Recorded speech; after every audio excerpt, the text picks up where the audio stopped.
ये हैं हमारे आज के मेहमान, 90s के सुनहरे दौर के सुनहरे गायक कुमार सानू जी।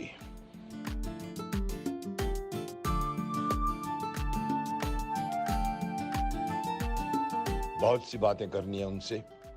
उनका स्वागत है हमारे इस प्रोग्राम में, हमारी इस गुफ्तगू में।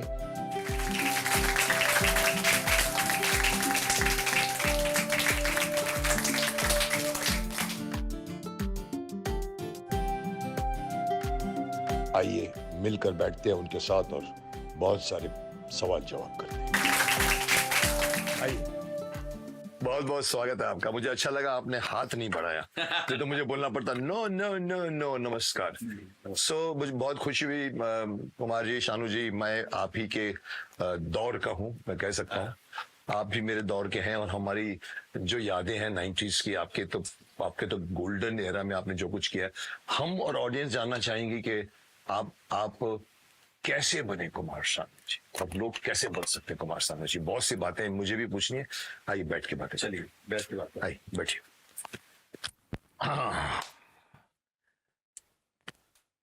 आई थिंक युग बीत चुका होगा जब मैं आपसे पिछली बार मिला था।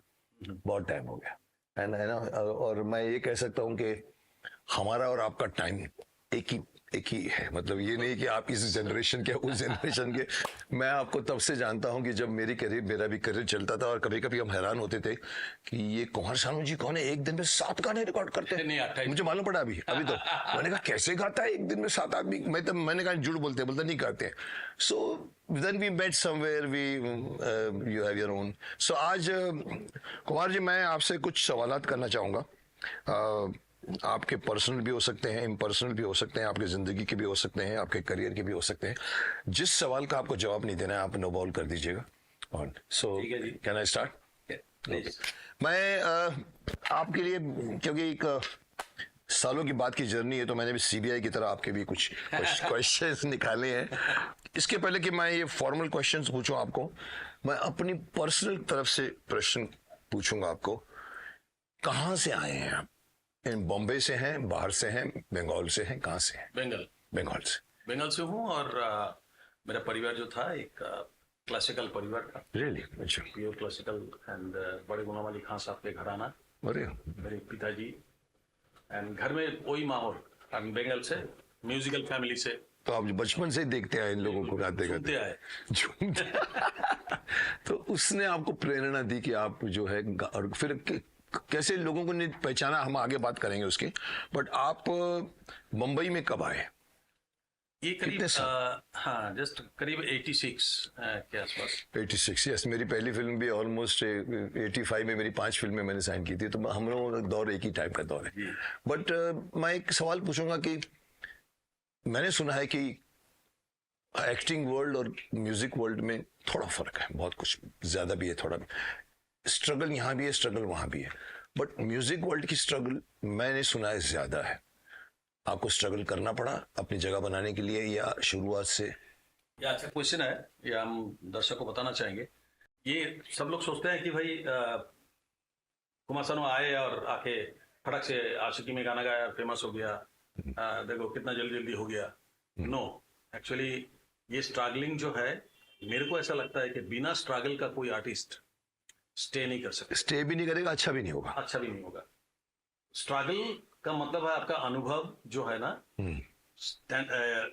जनरल लाइफ के साथ, एक साधारण लाइफ के साथ आपका जो संघर्ष होता है, संघर्ष, लाइफ को किस तरह से जिया जाता है, जिया फेस कैसे किया जाता है, उसको हम अच्छी तरह से जिए, उस लाइफ को, बहुत जरूरी है। वो अगर होता है ना, that's called the biggest struggle in your life. And because अनुभव आल्सो इट गिव्स वो अनुभव भी आगे चल के काम आता है। वही काम आता है।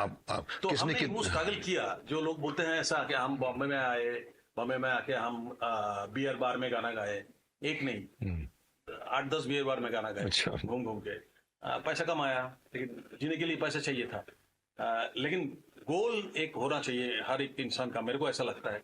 गोल अगर आपका रहे कि भाई हमको ये करना है, तो ही आप आगे बढ़े, तो ये हम, अदरवाइज बीच में रुक जाएंगे कहीं ना कहीं। तो सर मेरा सवाल आपसे ये है कि आपने कहा कि आप बचपन से बड़े बड़े लोगों को देखते आए, घराने वाले को देखते आए, आपके फादर और आपके फैमिली में ही संगीत था, वो बंगाल में था।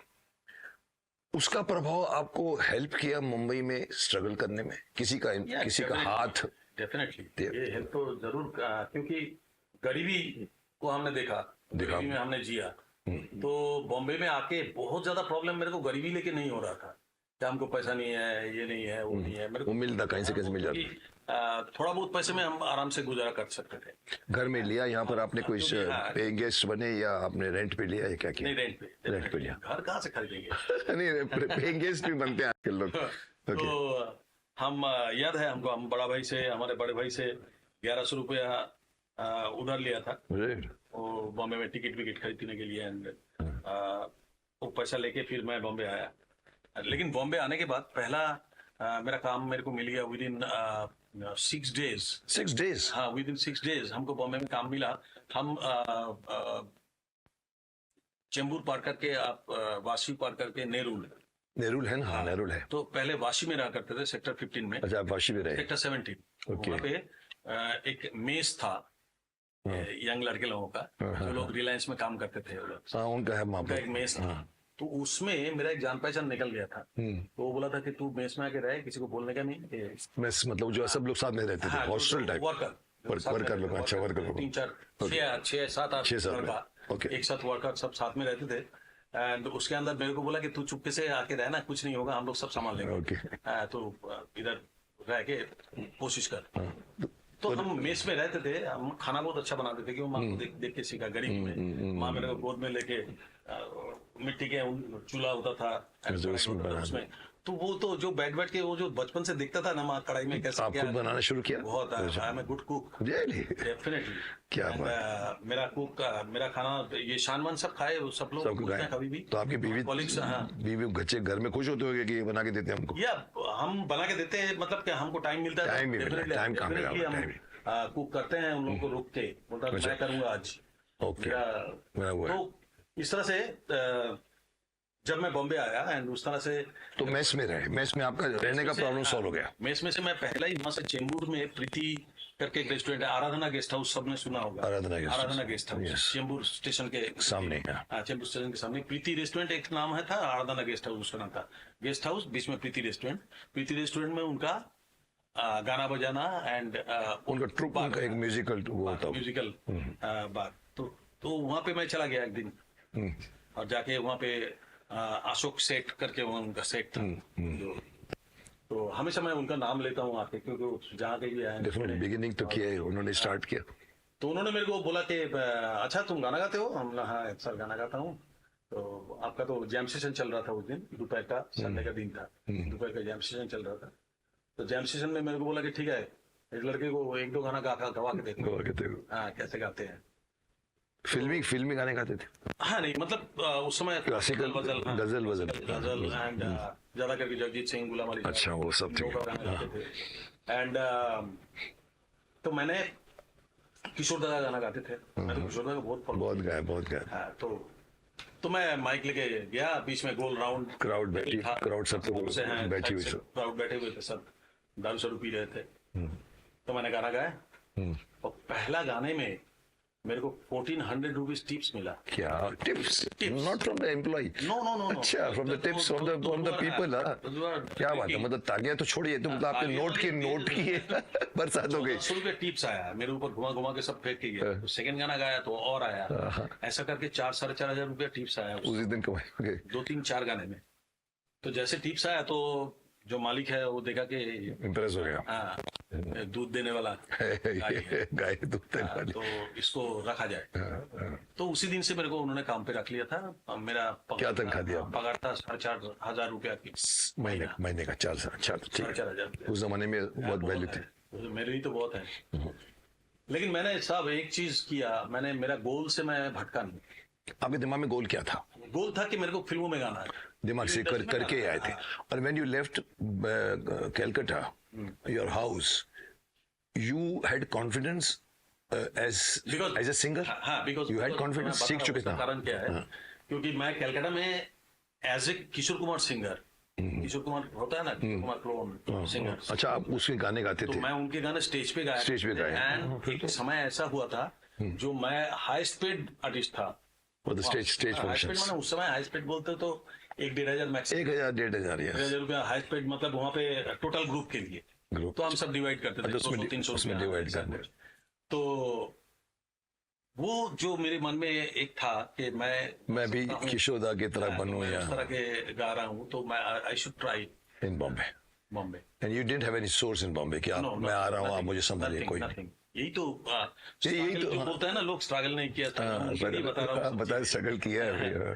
कि आके होटलों में गाना गाना, फिर एक होटल से निकल दिया, दूसरे होटल में चला गया, अच्छा, दूसरे होटल में कुछ पॉलिटिक्स। तो ये पहले वाले में कब कितना टाइम रहे आप? हाँ, पहले वाले में जो आपने जिसको पहले वाले में मैं करीब 6 महीना ना ज्यादा 1.5 साल के 1.5 साल रहे आप। 1.5 साल वेरी के गुड। आसपास था। एंड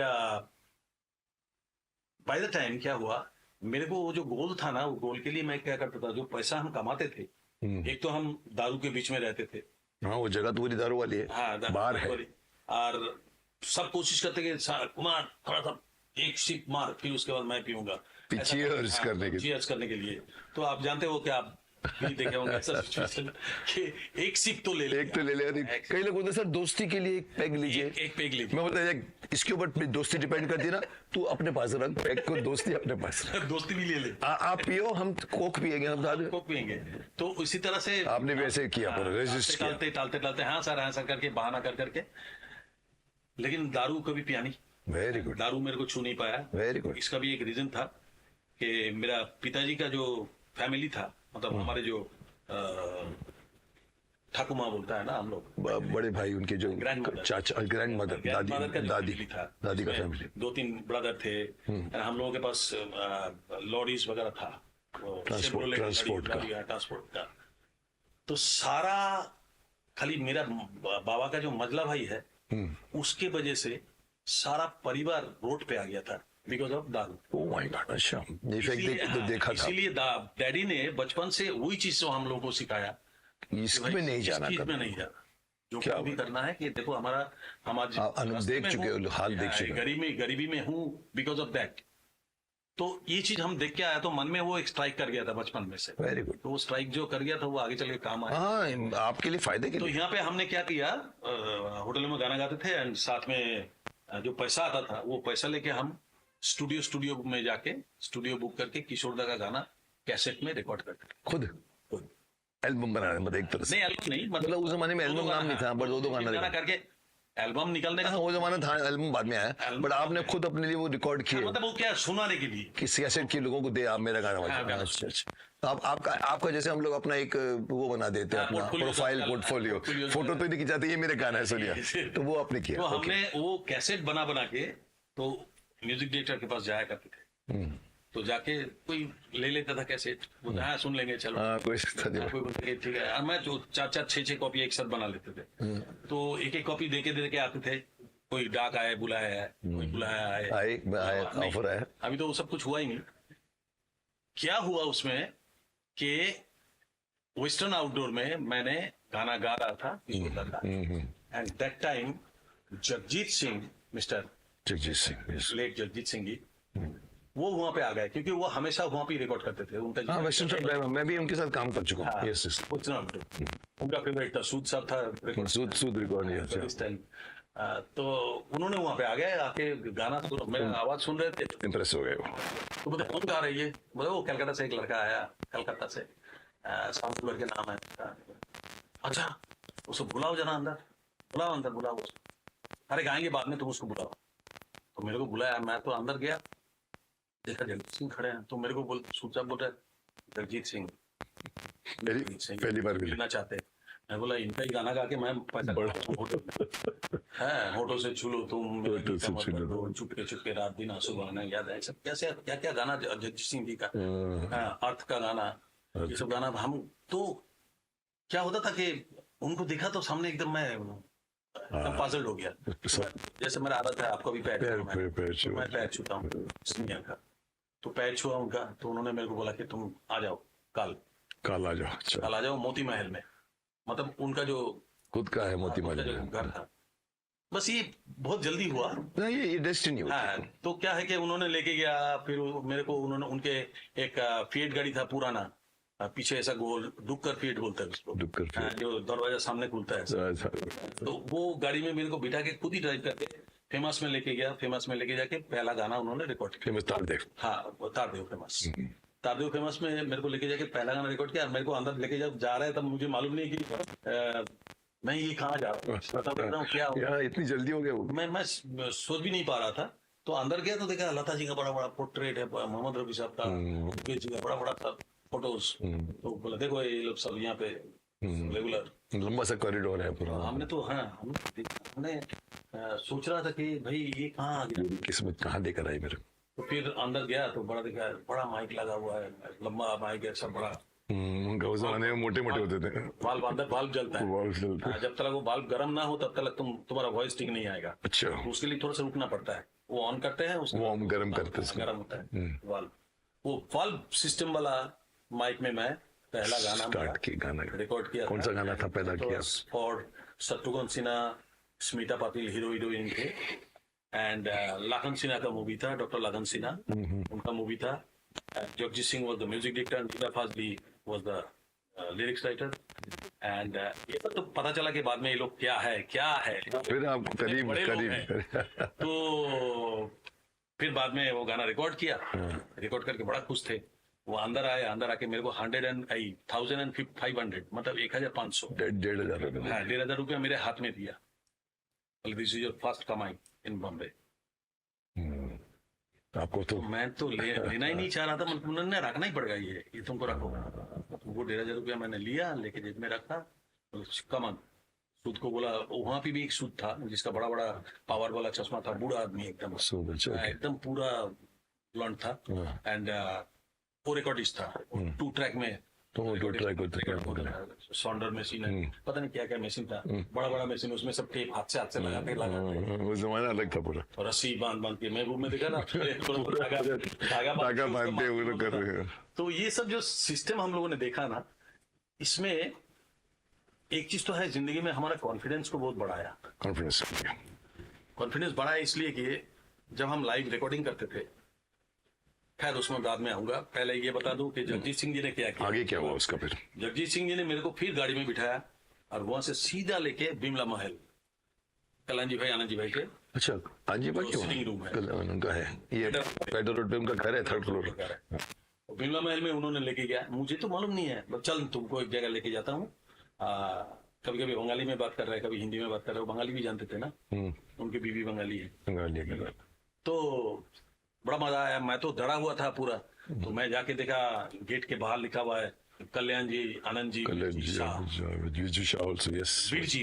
साहब, इनके भाई। हाँ, तो नीचे म्यूजिक डायरेक्टर बोल के लिखा हुआ है, बड़ा बोर्ड लगा हुआ है। तो हम बोले ये कल्याण जी आनंद जी जो मुकद्दर का सिकंदर वगैरह वही। हाँ वही लावारिस वगैरह जो तुमने सुना सब गाना। फिर अंदर लेके दरवाजा खुला, अंदर लेके जाया, मेरे को बिठाया, मैं चुपचाप ऐसे बैठा रहा। तो वो सिटिंग रूम में चला गया अंदर, जहाँ पे सब बीजू शाह से लेके सब म्यूजिशियन के साथ सिटिंग चल रहा था। तो उन्होंने मेरे को थोड़ी देर बाद बुलाया। बुला कल्याण जी भाई यही है। कल्याण जी सामने थे, दोनों भाई आनंद जी भी, अनजान जी, प्रकाश मेहरा की कोई रिकॉर्डिंग हो रही है, सिटिंग हो रही है। उधर म्यूजिशियन में पूरा बीजू शाह से लेके सब मारुति सब उनका है। उनमें देखा उनका पूरा म्यूजिक रूम है, पूरा 1 फ्लोर में उनका म्यूजिक रूम है। यही था पहला मेरा इंट्रोडक्शन, मैं जिस तरह से बोल रहा हूँ। फिर उसके बाद तो बहुत एनकाउंटर ही समझो, इंट्रोडक्शन सुना। सुन के बोला तुम एक काम करो, मेरा नेक्स्ट शो सन्मुखानंद हॉल में उनकी तो बहुत। हाँ, तो तुमसे हम ओपनिंग करते हैं, देखते हैं तुम कैसे काम करते हो। आपने गाया उनके सामने बैठकर कल्याण जी, गाना गाया, गाना दिखाया, कागज पढ़ाया, दिखाया, बहुत कुछ हुआ। जगजीत सिंह लेके गया तो तो ऑथेंटिक ही अगर लेकर आए तो वो तो बोला। फिर आपको सन्मुखानंद में गाना गाया? सन्मुखानंद में गाना गाया? नहीं, सन्मुखानंद में वो आया, वो एक बहुत बड़ा, वो भी अलग कहानी पूरी स्टोरी है। मैं वहां नहीं जाऊंगा इतना दूर तक।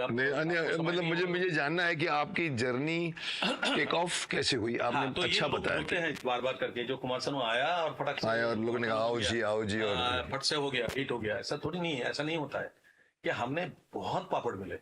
इसके बीच में क्या है, गुलशन कुमार जी मेरे को मिले। अच्छा, गुलशन जी मिले। गुलशन जी मिलके गुलशन जी बोला कि तुम आ जाओ दिल्ली, तुमको हम टिकट विकेट करके देते हैं, दिल्ली आ जाओ। दिल्ली आके किशोर कुमार के जो गाने हैं रिमिक्स बोलो, कवर वर्सन। कवर वर्जन जो है मैं 45 वॉल्यूम गाया। मेरा पैसा वैसा जो कोई प्रॉब्लम नहीं था बॉम्बे में। ऊपर वाले ने कभी मेरे को ये दिन नहीं दिखाया कि बॉम्बे में मैं भीख मांग के खाऊं या स्टेशन में सो जाऊं या बारिश में। लोग बोलते रहते हैं ना। हाँ बोलते हैं लोग, किया है मैंने, बहुत से मिला हूँ। तो खार के स्टेशन पे सोया है, हाँ स्टेशन पे सोया। अच्छा किसी का सामान उठा के बाहर फेंक दिया, ईएमआई नहीं दिया। नहीं पर इधर Kumar ji, very interesting point, very interesting. You have given the picture of the industry, जिसमें मोस्टली हर आदमी की अपनी अपनी कहानी है, हर स्ट्रगलर की अपनी अपनी स्ट्रगल है। मेरी भी स्ट्रगल है, पर मैंने कभी जिंदगी में स्ट्रगल वो नहीं किया जो आम आदमी करते हैं। मेरे सर पे छत थी, मैं मरीन ड्राइव में रहने वाला आदमी, लेकिन स्ट्रगल होती है या तो वेट करते हो। तो आपने जो बात कही है ना, कि उससे एक बात मालूम पड़ता है कि भाई अगर आपके इरादे, इसमें एक छोटी सी बात मैं ऐड करूंगा, आपने भी सुनी है कि लोग कहते हैं कि जहां सरस्वती रहती है वहां लक्ष्मी जी नहीं आती, और जहां लक्ष्मी जी होती है वहां सरस्वती को आने नहीं मिलता है।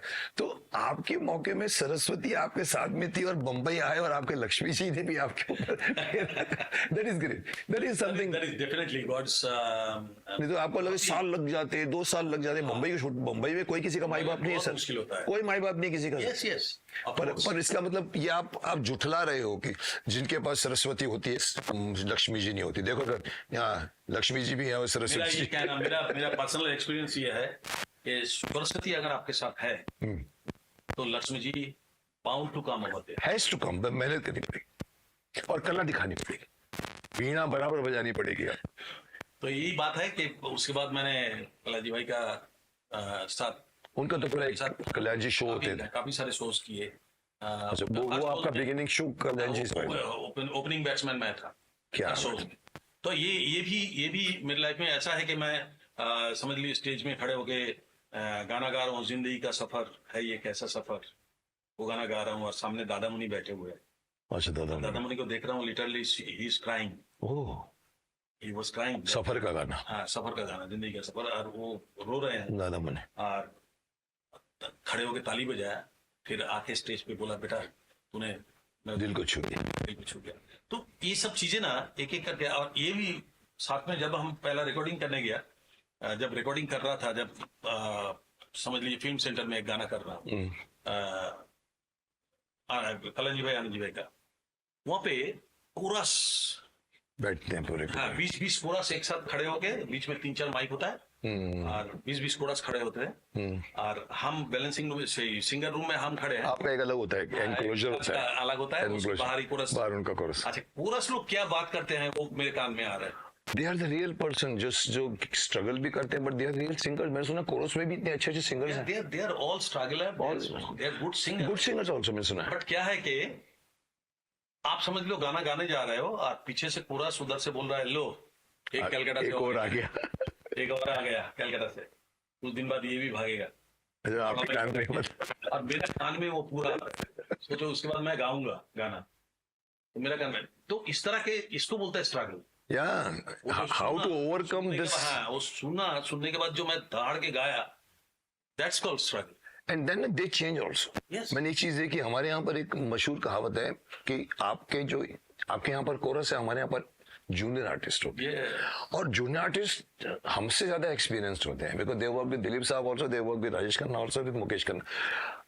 अगर आपने कोई शॉट दिया और अगर जूनियर आर्टिस्ट जो खड़े ताली मार दी बस, तो समझ लो वो आपका डायलॉग हिट है। वैसे आपका अगर यही जो कोरस वाले अगर तारीफ कर जाए ना, तो बाद में क्या है, वो लोग आके सीने से लग रहा है, Yes. बाद में तारीफ कर रहा है बहुत कुछ, और बाद में बहुत सारा जब भी मुलाकात होता था तो आके मैं सुन रहा देखे, क्योंकि कांच से दिखाई देता है ना कौन क्या बोल रहा है, और मेरे को पूरा सुनाई देता है कौन क्या बोल रहा है। तो उन लोगों का जो थिंकिंग है ना, उस थिंकिंग को बदलना पड़ा। करेक्ट, बिकॉज कई लोग आते कला के जरिए। हैं। बताइए जी, काम बोलता है सर, काम के अलावा कुछ नहीं, काम बोलता है, कुछ नहीं, कोई सुनता नहीं। आप क्या, आप क्या बताइए, कैमरा है, आप हैं, ये माइक है, ये आप हैं, चलिए क्या बताते हैं। और अब देखो आपने जगजीत सिंह को एकदम फर्स्ट मीटिंग में ही आपने मोहित कर दिया। That is your luck also, destiny also.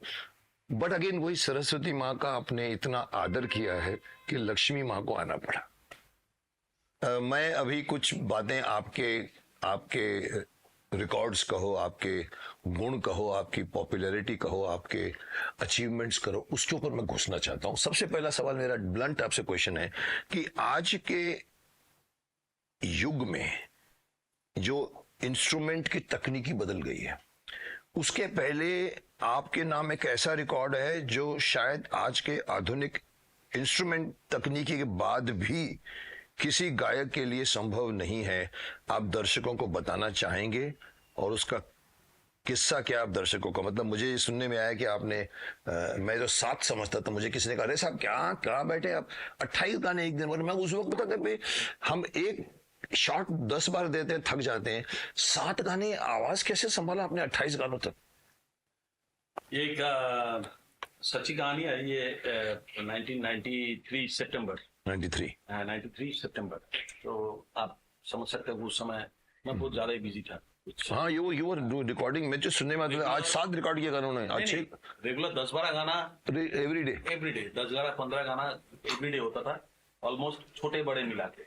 तो कुछ छोटे छोटे लोग भी है, मतलब सुबह शुरू करते थे आप, रात तक आप 7-8 गाने लपेट लेते थे और एक ही स्टूडियो में? नो अच्छा, जंपिंग फ्रॉम मदर जंपिंग। और क्या हमारा स्टूडियो सब जो है जू एरिया, उसी एरिया में? हाँ, उसी एरिया से लेके ये लिंकिंग रोड, बांद्रा, ये एरिया के अंदर ही टोटल घूमता फिरता था। ओके। तो मेरा क्या था कि मैं एक 40 डेज का टूर में जा रहा था, अमेरिका टूर था मेरा। Okay. 40 डेज का। तो 40 दिन के टूर सुन के सबका हालत खराब हो गया। हाँ, जिनको आपकी जरूरत है। म्यूजिक डायरेक्टर सब बोलने लगे कि भाई मेरा गाना गा के जाओ, हमारा शूटिंग है। सब लोग बोलता है हमारा शूटिंग है। आप जाओगे तो हम फंस जाएंगे। हाँ, तो शूटिंग का गाना आप करके जाओ। तो मैंने फिर अपना मैनेजर था जगदीश करके लड़का, जगदीश को बोला कि जगदीश एक काम कर, तो हमारा एक स्टूडियो था, म्यूजिशियन स्टूडियो, अपना जुहू तारा रोड पे, जूतरा रोड के ऊपर। जुहू रोड पे। वो पहले शीतल समुद्र करके एक रेस्टोरेंट हुआ करता था। हाँ। तो उसके ठीक ऑपोजिट में वो गली के अंदर ही म्यूजिशियन स्टूडियो बोल के एक स्टूडियो था, जहाँ जिसका मालिक मैं और समीर दा, जो गिटारिस्ट समीर दा। हाँ, तो समीर दा और मैं पार्टनरशिप में दोनों ने वो। ओके, वहां पर आपने? हाँ, वहाँ पे तो मैं जगदीश को बोला कि जगदीश तू सारे प्रोड्यूसर को एक एक करके फोन करते रहे, तू बोल सबको बोल के भाई जिनको गाना करानी है। मतलब ये आपका कमिट हो चुका था कि आपको इतने गाने गाने हैं और आप जा रहे थे? गाना, हाँ, गाना तो मतलब ऑलरेडी नहीं, मतलब जो लोग भी थे वो ऐसा कमिटमेंट होता नहीं था, लेकिन उन्होंने आपने आप 3 दिन पहले तो आप बोलते ना एक साथ सबने फोन किया कि हम तुम आप भाग जाओगे? एक साथ नहीं फोन किया। अच्छा, सब लोगों का बारी अच्छा, सुनने में आया कि ये गायब होने पहले से ही है चल रहा। तो लोगों ने फिर हमें, तो लोगों ने जहां भी रिकॉर्ड करने जाए, भाई मेरा 2 गाना करके चला, मेरा 4 गाना करके जाना, मेरा 3 गाना करके जाना, मेरा 2 गाना है, ये शूटिंग के लिए 1 गाना चाहिए ही चाहिए अभी। तो ये सब जो था, तो मैंने जगदीश को बोला कि सबको फोन करके बोल दे कि मेरा 2-3 दिन बाद ही फ्लाइट था, तो सबको बोल दे तू कि म्यूजिशियन स्टूडियो में मैं सुबह से रहूंगा, जिनको गाना करानी है अपना टेप लेके आए, स्पूल लेके आए और रिकॉर्ड करा के जाए। No rehearsals, nothing. नो, तो गाना इमीडिएट। आपको पता था? सरस्वती का ईश्वर से है आपके पास? सरस्वती जो साथ में है, बोलता है ना, ये एक उनका देन है कि मैं मैक्सिमम कोई गाना 20 मिनट 25 मिनट में लिख के सीख के गा के निकल जाता हूँ। 20 मिनट में? 20 मिनट। आपको आप सुभाष जी अभी भी है शायद, सुभाष जी को आप पूछना कि 2 दिन मिल रहे गाना मैं 20 मिनट्स में गाया था। Really? 20 मिनट, 2 दिन मिल रहे परदेश का गाना 2 दिन मिल गए। 2 दिन मिल रहा है छुपके 20 मिनट में हमने वो 20 मिनट में आपने from the start till and rehearsal सब इंक्लूडेड, एवरीथिंग इन दिस। पहली बार आप सुन रहे हैं गाना? पहली बार सुन रहे हैं गाना? मतलब पहले बार गाना सुन रहा हूँ मैं, हर गाना ही ऐसा करता था। मैं वही पूछना चाहता हूँ कि आप 20 मिनट में कुछ नहीं होता? नो, अच्छा, तो उस दिन क्या किया फिर आपने? उस दिन भी ऐसा ही हुआ। सब लोग आए, हारमोनियम रखा हुआ था बैलेंसिंग रूम में, आए, जिसको हारमोनियम आता है वो हारमोनियम बजा के मेरे को गाना सिखा रहा था। सुना दे 10 मिनट में 5 मिनट में गाना सीख के फिर माइक पे जाके उसका गाना गा रहे। और म्यूजिक सब रेडी, सब वहाँ पर पूरा स्टूडियो रेडी टू रिकॉर्ड? हाँ, तो आप अंदर गए? स्टूडियो तो है ही। हाँ, और उसमें तो आपने वहाँ सीखा, 10 मिनट में सब समझ लिया, ओके आओ टेक करते हैं, फिर क्या? इमीडिएटली। तो ऐसे करके आपने? ऐसे करके रात को 12 बजे तक मैंने गाना गा दिया था। मुझे मालूम नहीं था कि मैं 28 गाना गा दिया। गिनती तो आपने वही करते ही, मैं तो गाओ माल दो चले जाओ, लंच वंच ब्रेक वो सब बीच में खाता रहता। मैं लंच में ऐसा करता ही नहीं बहुत ज्यादा। तो जो भी है, रात को हो गया। फिर next day morning times of India में ये बात छपी कि रिकॉर्ड किया। मुझे पता चला कि मैंने 28 गाना गा दिया। फिर जाके लंदन से वो लोग मेरे को इंक्वायरी करके फिर आए ग्रुप है तो वो रिकॉर्ड करने के लिए वो लोग आते हैं गिनी बुक करने। और क्या हुआ? तो 28, मेरा सवाल आपसे ये है कि आप थके नहीं आवाज, स्पेशली ये वोकल को? मैं ये समझता हूँ कि आपका अगर वोकल ठीक रहे तो आप थकेंगे नहीं, क्योंकि music is itself is a therapy. Physiotherapy. हाँ, तो आप नया नया गाना सुन रहे हैं ना, तो आपका मन में एक नया हलचल होता है, या नया नया ट्यून कंपोजिशन सब अलग अलग मूड भी बनता है तो खुद। एक मूड बन जाता है, एक सुंदर सा खराब कंपोजिशन आया तो उसका थोड़ा सा कहाँ ये ठोका है फिर ये गाना गाना पड़ेगा ऐसा। चलो ऐसा बहुत होता है, आपको भी ऐसा होता तो कई बार स्टोरी नहीं है नहीं तो ये कुछ बोलता खा है। मंगा के, पर मैं मना कर देता हूँ सब तो लोग आप मना कर देते हैं, मैं भी कोशिश करता हूँ कुछ कुछ मना करने के लिए, कुछ कुछ गाना पड़ा। करना पड़ा। तो तो उसमें थे ऐसे गाने, हाँ ऐसे गाने भी थे, लेकिन कम था। लेकिन आपकी आवाज को थकाया नहीं किसी ने? बिल्कुल नहीं। आपको मैं एक छोटा सा एग्जांपल दूंगा। हाँ, उसमें से कोई एक गाना सर, पब्लिक हमारी बातें बहुत सुन चुकी देखिए, है, उसमें एक सर नहीं देखो, कोई उसमें से कुछ नहीं है। अगर ऐसा अच्छा, गाना उसको भूल जाइए आप। मेरे को, मैं पूरा भुला हुआ हूँ। वो भूली जाए, अच्छी बात है, कोई 28 गाने याद थोड़ी रखेगा। कोई गाना गाने बोला तो मैं गा दूंगा, ऐसे कोई बात नहीं है। नहीं, गा दीजिए। मैं समझता हूँ ये सब लोग बोलेंगे सर क्या कुमार शानू जी से आप सिर्फ बातें ही कर रहे हैं, उनको बोलो ना गाना गाए। तो सर बताइए मेरे कि को पूछिए ना कौन सा गाना सुनना चाहते हैं। कोई किसी का डिमांड है गाने का? आशिकी फिल्म का आशिकी फिर आशिकी कौन सा गाना? आशिकी का 10 के 10 गाना हिट था।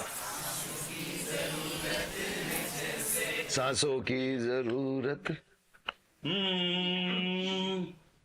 सांसों की जरूरत है जैसे, सांसों की जरूरत है जैसे, जिंदगी के लिए बस एक सनम चाहिए, आशिकी के लिए जाम की जरूरत है जैसे, जाम की जरूरत है जैसे, बेखुदी के लिए बस एक सनम चाहिए, आशिकी के लिए।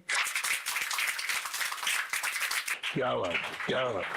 I think this was one of the very the career के पीक पर था गाना ये। हाँ, ये इस गाने से ना मेरा लाइफ का एक बहुत बड़ा चेंज हुआ ना। हाँ, इसमें बहुत सारी चीजें हैं जो मैंने किया, वो लोगों को पता भी नहीं है किसी को, क्योंकि उससे पहले मैं किशोर दा का स्टाइल में गाना गाता था। अब हाँ, भरपूर। ये नहीं, ये this was not on the Kishore इसमें कुमार। मैंने कोशिश किया अपने आप को, क्योंकि मैं जानता हूँ मेरा जो तजुर्बा है, जो मेरे को बचपन से ही, मतलब ये सब छोटे छोटे चीजों में मैं बहुत ऑब्जर्वर, बहुत ट्रिमेंडस हूँ, ऑब्जर्व बहुत करता हूँ। देखिए यहाँ पे किसी का फोन नहीं बजा, लेकिन उनका फोन बजा मुझे मालूम है। मैं आपको बोला ना कि उनका फोन बजा, उनका फोन है। मैं ऑब्जर्व कर लिया था। आपका ऑब्जर्वेशन, मेरा बहुत कम है ऑब्जर्वेशन। हाँ, क्योंकि उन्होंने तुरंत तो फोन को टिक टिक टिक करने की ऑफ कोशिश। करना शुरू कर दिया, तो मेरे को 1 मिनट पता चला कि इनका ही, बाकी सब बिंदास बैठे हुए हैं। तो आपका ऑब्जर्वेशन स्ट्रांग है। हाँ, तो बहुत स्ट्रांग है। तो ये क्या है कि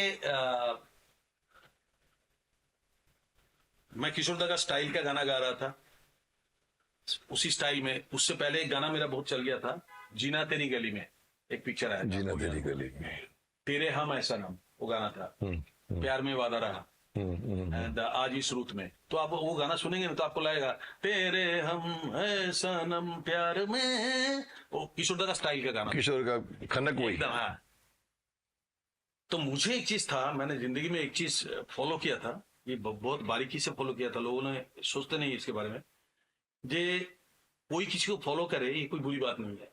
ये लता जी भी नूरजहां जी को फॉलो करती थी, आशा जी गीता दत्त जी को फॉलो करती थी, किशोर दा, मुकेश जी सब, साइकिल साहब को फॉलो करते थे, इंस्पिरेशन तो सब लेते मोहम्मद हैं। रफी साहब दुरानी साहब को फॉलो करते थे, मोहम्मद अजीज एंड शबीर कुमार। बहुत है लाइन में। But but what? यहाँ पे लोग गलती यहाँ पे ही कर जाते हैं। इसके बाद क्या है, तुम फॉलो करके गा रहे हो।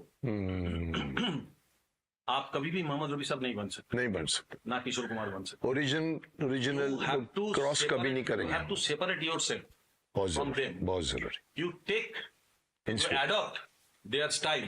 You can adopt their style of singing, whatever, acting, throwing. You can adopt that, but not voice. Make Voice your को आप imitate मत। make your own। Your own जो voice ऊपर वाले ने देके भेजा आपको, उस voice को आप इस्तेमाल करो। ये मेरा खुद का थिंकिंग था कि मैं किशोरदा की तरह गाता हूँ, किशोरदा का स्टाइल मेरे को बहुत पसंद है, सब कुछ है, लेकिन व्हाट अबाउट कुमार सानू, शानू? हाँ, मैं वो आती है। इवन सुदेश भोसले जी की बात भी यही हुई थी। हाँ। उनको खुद को लगेगा मेरी आवाज कहाँ। तो मेरी आवाज का क्या होगा? मेरी आवाज क्या है? जब मैं किसी की तरह गा दिया, नाम तो उनका ही होगा ना। तो मैं क्या हूँ, मैं क्या कर रहा हूँ? आपको यहाँ फील हुआ? ये फील हुआ। एंड इसके बाद मैंने आशिकी, जब मेरे को एक मौका मिला, तो आपको लगा कि इसके अंदर मैं आ सकता हूँ। क्या सबसे बड़ा सपोर्ट था गुलशन कुमार का, कि गुलशन कुमार हमको बहुत पसंद कर रहा था। किशोरदा का उसका बहुत सेल हुआ, और उनका तो बहुत बॉम्बे में एम्पायर था। बॉम्बे में एक वॉल्यूम बेच के उन्होंने मेरे को जिंदगी का पहला गाड़ी उन्होंने मेरे को बॉम्बे में प्रेजेंट किया था। गुलशन को पहला जब गाड़ी चलाना नहीं आता था, उन्होंने मेरे को गाड़ी का चाबी हाथ में दे दिया, बोलते this is your car from today. उसके बाद मैंने गाड़ी चलाना सीखा, एंड 12 दिन में मैं गाड़ी चलाना सीखा भरपूर। उसके बाद मैं गाड़ी खुद चला डाला कर, ड्राइवर रखने का तो हिम्मत नहीं था उस समय। तो जो भी है, तो फिर उसमें आपको लगा कि आशिकी में मैं कर सकता हूँ। आशिकी जब आया ना, तब गुलशन जी बैक था ना, मेरे को था कि ये आदमी तो मुझे बहुत प्यार करते हैं। गुलशन कुमार बहुत प्यार करते थे मुझे। तो मैं बोला कि ये एक मौका है जहाँ पे मैं अपनापन भी थोड़ा सा मिला सकता हूँ, निकालो, अपनापन को मिला के कोशिश करूं। अगर लोगों को पसंद आ जाए तो मे भी मैं आत्म संतुष्टि मिलेगी आपको कि मेरी आवाज, मैं एस्टेब्लिश हो जाऊंगा। मैं सब ये जो आइडेंटिटी बनाने का जो एक सिलसिला है, ये कोई सोचता नहीं है। कोई सोचता नहीं। लोग सोचते हैं कि मैं देखो एकदम रफी साहब की तरह गा रहा हूँ। नहीं साहब, ओरिजिनल 3 साल गाएगा, 4 साल गाएगा, नहीं गाएगा। मैं यहाँ तक बोलता हूँ कि एक्टरों को भी बोलता हूँ, सर किसी की कॉपी करना, मिमिक्री करना, आप 1 घंटा, आप 1-2 कर सकते हो, 1.5 घंटे तक फिल्म नहीं खींच सकते। 2.5 घंटे की फिल्म आप अमिताभ बच्चन करिए अपन कभी। अब हमेशा स्ट्रगल को बोलता हूँ, जितने मेरे स्टूडेंट्स भी आते हैं, कि अपनी खुद की एक ओरिजिनलिटी बनाइए। ये स्टेज शो ठीक है, स्टेज शो। मेरे पास कभी कभी स्टूडेंट्स आते थे मेरे आगरा में ऑडिशन के टाइम पे, तो मैं बैठ के देखता, हाँ बोलो क्या है तुम्हारे पास, बोलो मेरे यहाँ पर वो लिख दिया था उसने, इन्होंने ये किया था। मैंने कहा ओए अपना डायलॉग बोलो अपना। So you are absolutely right कि एक तो मैंने सुदेश भोसले जी के भी यही पूछा था, मैंने कहा आपको कभी लगा नहीं जिंदगी में कि आप इतने अच्छे सिंगर हैं, आप उनकी आवाज बन गए? सर आप बोलते मेरे जख्मों पे नमक छिड़क रहे हैं। सर मेरे को भी फील हुआ था। करेक्ट है। ये आप देखो, पहले शबीर कुमार जी आए, बहुत अच्छा सिंगर है, Shabbir very great singer and बहुत देर, बट कुछ दिन जाते जाते फिर मोहम्मद आजीज आ गया। मोहम्मद आजीज कुछ दिन चलते चलते उसके बाद फिर मैं आ गया। करेक्ट। अभी मैं आने के बाद वो लोग 3-4 साल 5 साल के बाद उनका फेड आउट हो गया। मेरा ये 40वां साल चल रहा है, 40 years still I am singing. Is it because you changed? Because really, क्योंकि मैं अपने आप को, जैसे रफी साहब से उनको अलग होना चाहिए था, आप हुए, उन्होंने नहीं किया। उन्होंने जैसे किशोरदा से हमारे वो मोहम्मद अजीज और रफी साहब से बन के फिर धीरे धीरे कभी कभी लगने लगता है कि ओरिजिनल इज बेटर देन। किशोरदा के सिंगर हमारे यहाँ पे बहुत सारे थे, बहुत हैं, बट किशोरदा के सिंगर, उनका 2-4 गाना हिट हो सकता है, 5 गाना हिट हो सकता है, आप जिंदगी भर नहीं लॉन्ग टाइम के लिए नहीं कर सकते, क्योंकि you have to create something. Because this is not mimicry, this is your original creation. आपने अच्छा है सोच के आपने चेंज किया है, तो सब 40 साल आप रहे हैं आप। अदरवाइज क्या होता है कि कई लोग बोलते हैं अरे ठीक है यार, जैसे सुदेश भोसले जब डायलॉग मारता है मैं इतना हंसता हूँ, पर मैंने चुपता हुआ सवाल पूछा, ऐसी सर आपको लगता नहीं कभी आपको कि आपको कभी फील हुआ ऐसा? तो मैंने उनको लिख के भी दिया, मैंने कहा एक काम कीजिए, आप अपनी आवाज में एक रफी साहब का अमिताभ का गाना जो आपने अमिताभ जी के लिए आवाज में गाया है, एक खुद को गाया, मुझे रिकॉर्ड करके भेजिए, मैं पब्लिक को भेजूंगा कि ये दोनों हैं, आपको क्या पसंद है?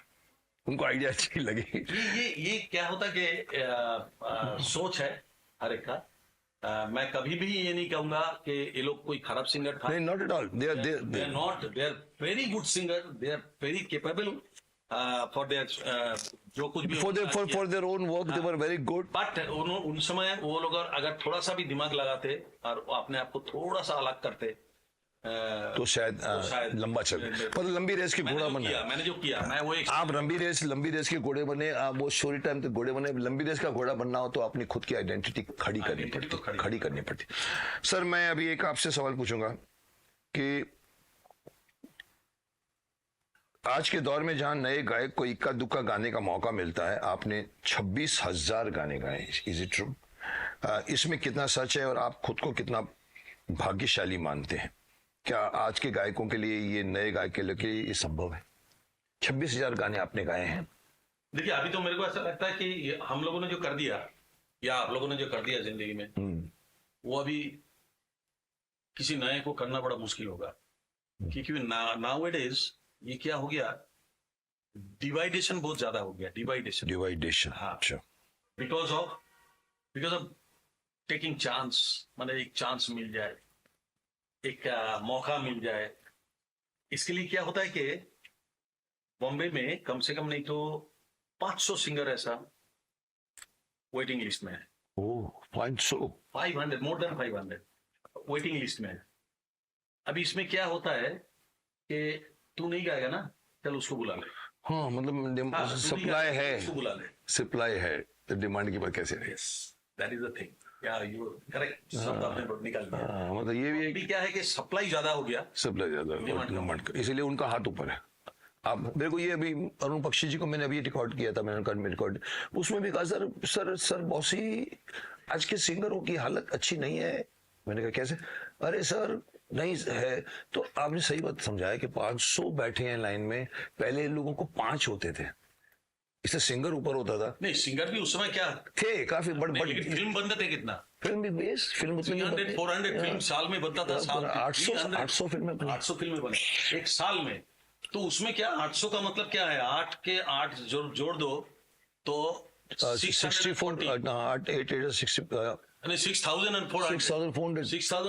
सॉन्ग्स का जरूरत था। अवेलेबल है, अगर 10 सिंगर भी हो सबको मिलेगा। कितना या फर्क तो हुआ है। क्या हो रहा है, 5 या 6 या 8 फिल्म बन रहा है। हाँ, बड़े बड़े फिल्म बड़े बन रहे हैं, और आज बन रहा है, 10 बन रहा है मैक्सिमम। उसमें 50-60 गाने हैं और 500 सिंगर वेट कर रहे हैं।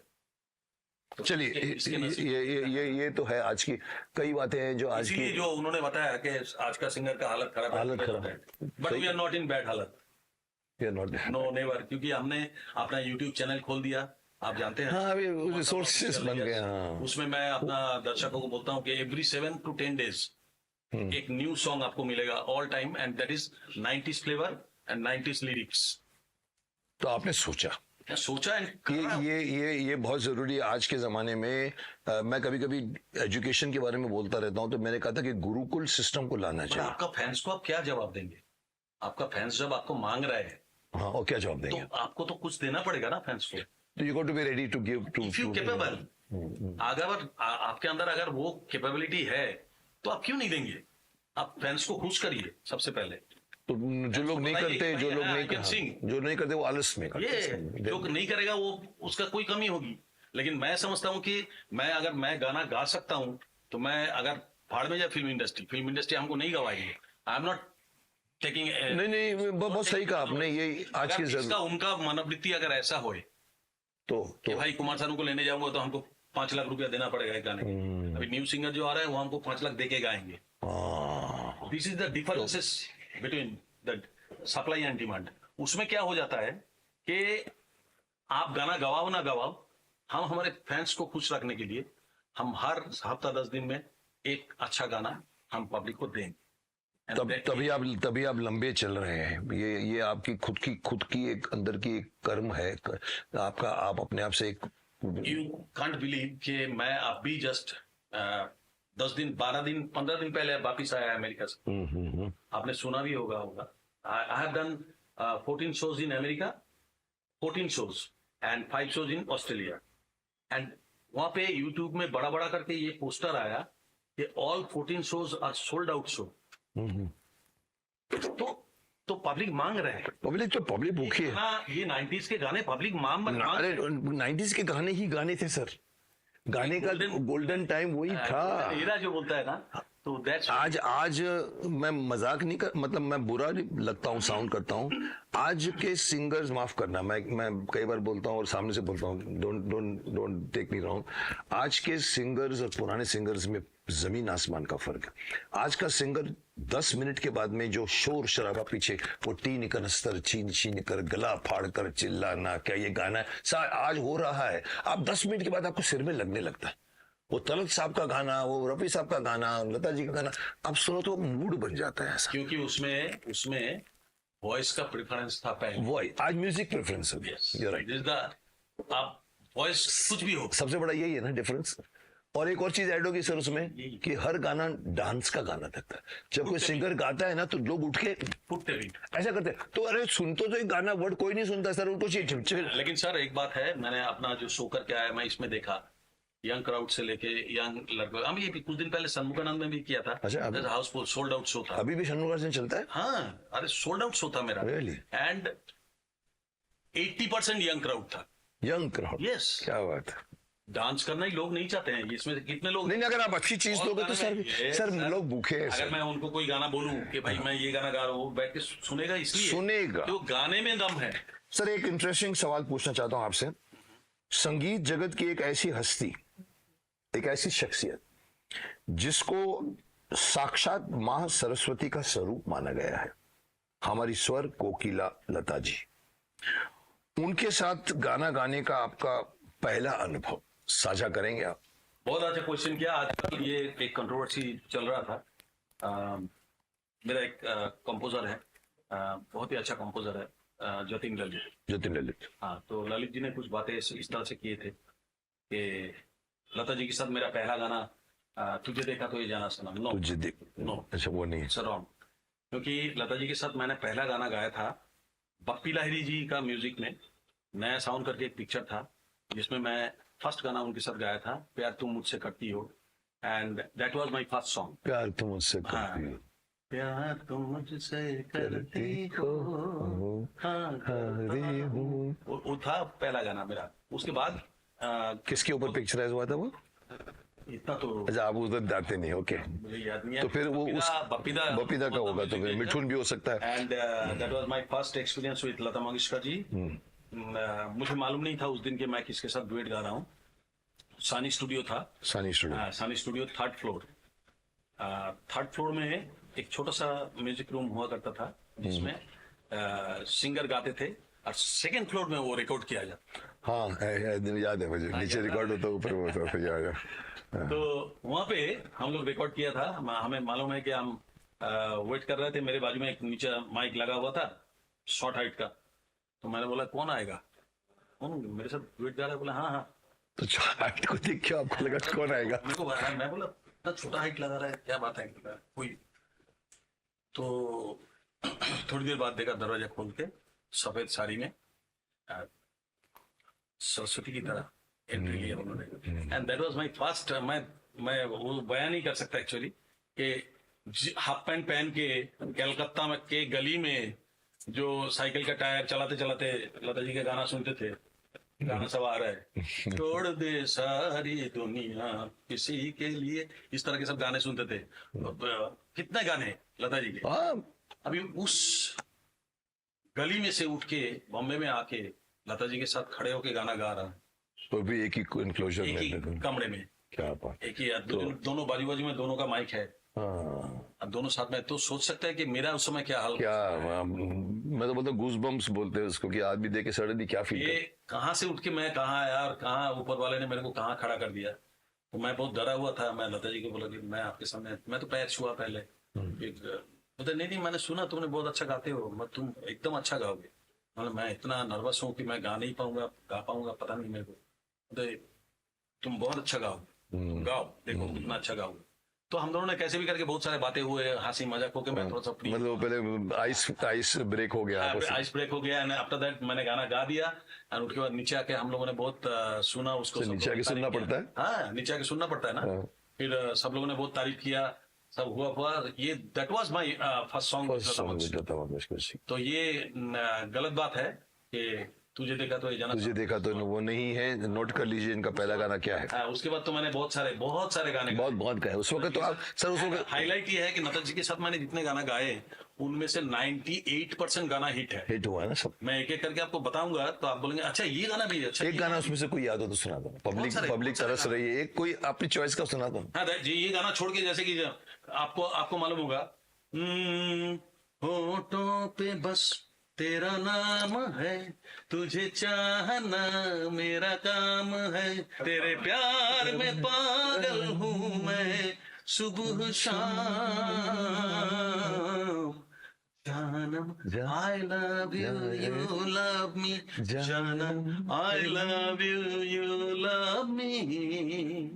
टननननन टंग, टननननन टंग, क्या बात है, टननननन टंग, तारारा, ये गाना था। That was a good thing.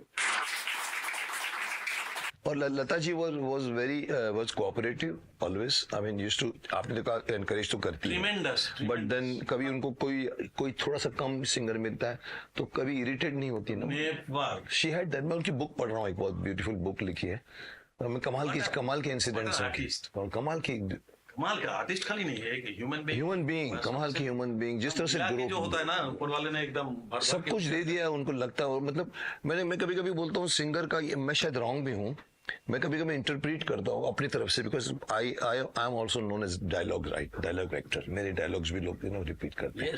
तो मैं वॉइस ट्रेनिंग भी कर चुका हूँ अपने हिसाब से। मैं टेरिस पे जाके अपने मरीन ड्राइव की, तो आ आ आ आ आ आ आ आ तो नीचे वाले बोलते थे कोई कबूतर को पकड़ रहा है, कोई आदमी क्या कर रहा है। I have done that, I have realise one thing, then हमारी ये वोकल जो इंस्ट्रूमेंट होता है, जो हमारे डायफ्राम से शुरू होता है, हमारे गले से गटरल होता है, नेजल होता है, हमारे ये दांत, मुंह, ये वर्ड बनाते हैं, ये आप जानते हो, मेरे से ज्यादा जानते हो, रियाज आप करते हो। पर मैंने देखा कि स्पेशली लता जी और भी एक दो है, उनका मुंह, कई लोगों का मुंह नहीं खुलता है। यस, हमारे नरेंद्र बेदी जी, माफ करना, वही गुटखा के चक्कर में उनके जो आपका जबड़े जो ना वो इतने खुलते हैं, पर लता जी का मैंने देखा गाने के टाइम पे जो वो बनता है पूरे का पूरा, जो वो दिखता है कि ये इसीलिए अच्छा गा रही है क्योंकि भगवान ने उनको ये दिया है पूरा वोकल। मुंह खोल के आपको गाना ही पड़ेगा, और खुला एकदम और नहीं करते, कई लोग नहीं खोल पाते उनके खुद के। बट मैंने लता जी को बोला भगवान ने उनको जो इंस्ट्रूमेंट दिया है ना वो दिखता है, स्पेशली लता जी भी, even Asha ji, I don't know, पर जितने ग्रेट सिंगर्स हैं आप देखिए। सर एक और पकड़ते हैं कि ज्यादातर लोग ये नहीं जानते, इंटरेस्टिंग क्वेश्चन, इनका एक रहस्य है, ज्यादातर लोग ये नहीं जानते कि इनका असली नाम केदार भट्टाचार्य है। तो आप दर्शकों को बताना चाहेंगे केदारनाथ भट्टाचार्य से कुमार सानू कैसे बन गए? अच्छा क्वेश्चन है। देखो, केदारनाथ भट्टाचार्य जी मेरा नाम था, एंड वो घर में होता है ना, जब बच्चा पैदा होता है दिया जलाते हैं, और होल नाइट जो दिया जलेगा उसी नाम पे सब नाम लिख के सब जला के रखते हैं। हमारे वहां पे सिस्टम है ऐसा।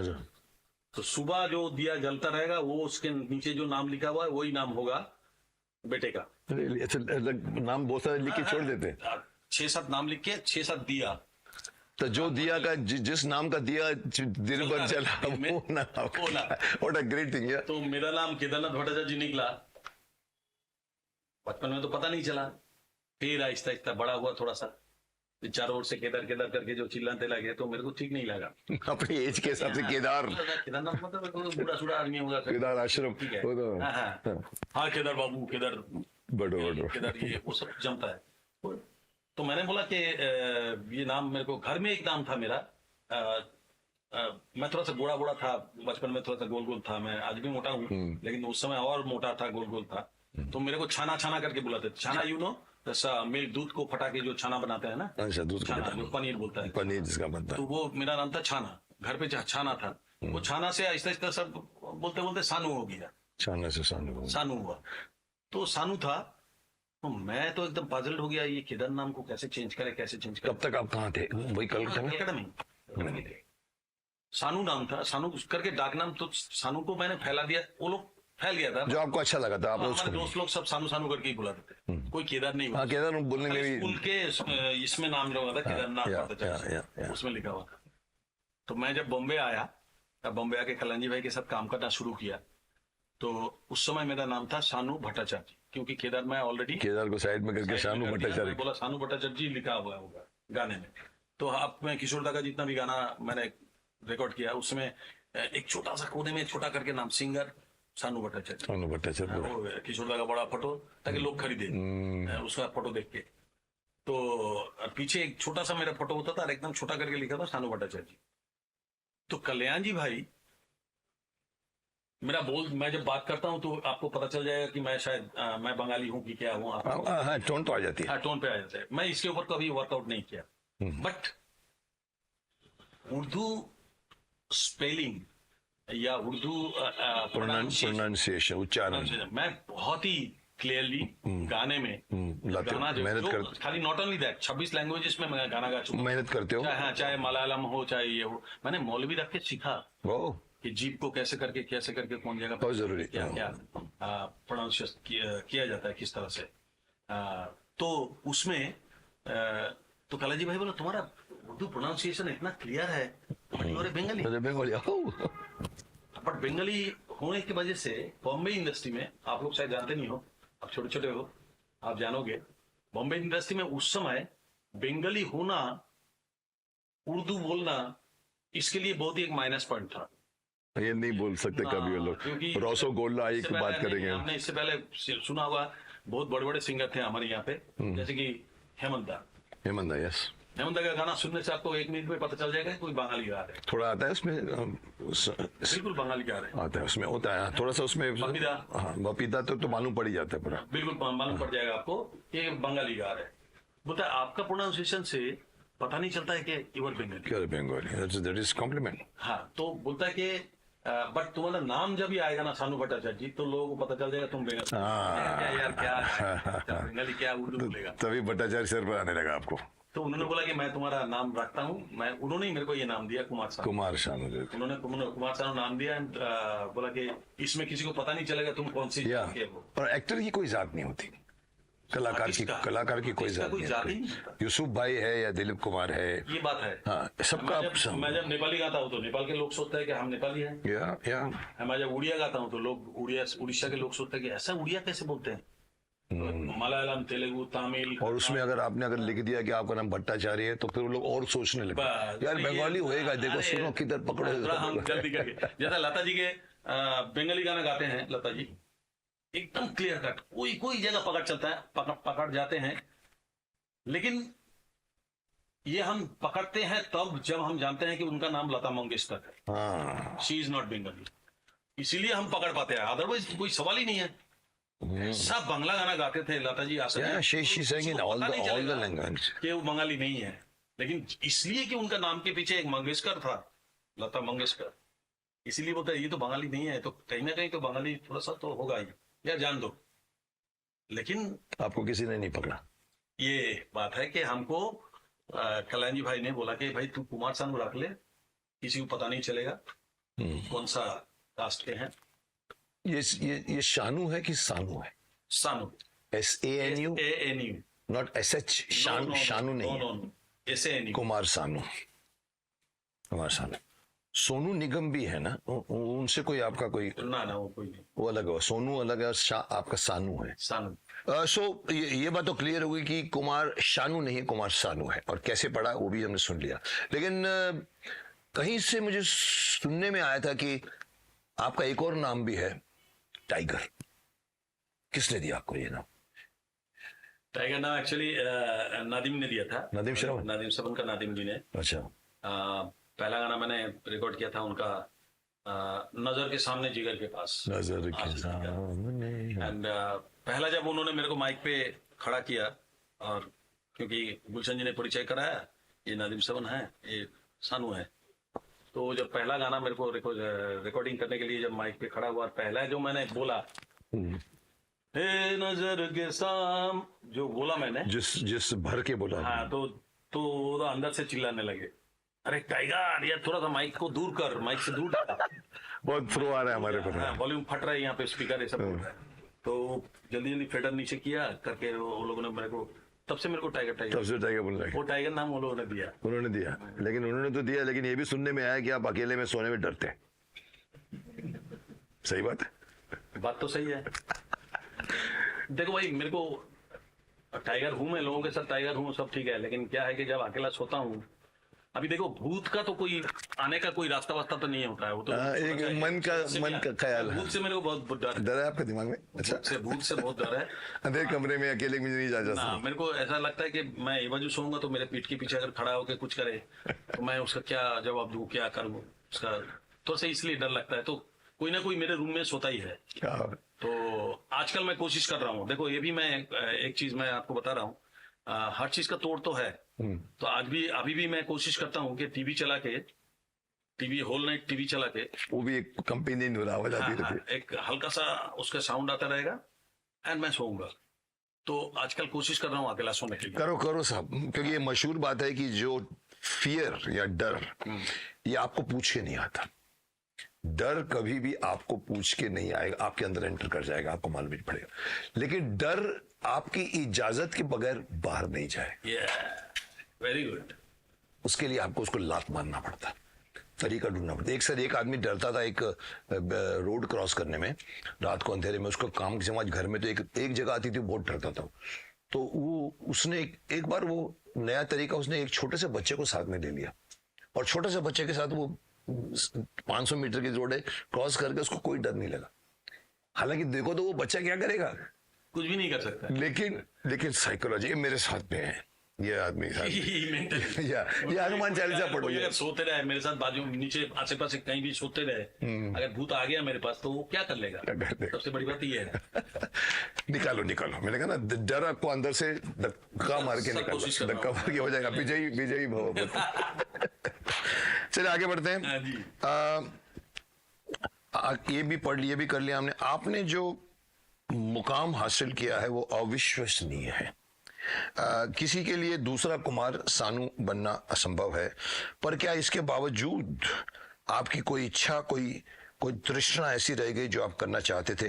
किसी के साथ काम करने की इच्छा, किसी म्यूजिक डायरेक्टर हो सकता है, किसी सिंगर। कोई इच्छा अभी मन में है नहीं मेरा, सही बोलूं तो। क्योंकि मैंने जिस तरह के म्यूजिक डायरेक्टर लोगों के साथ काम किया, जिस तरह से हमने काम किया, आई थिंक ये फिर से दोबारा और होगा।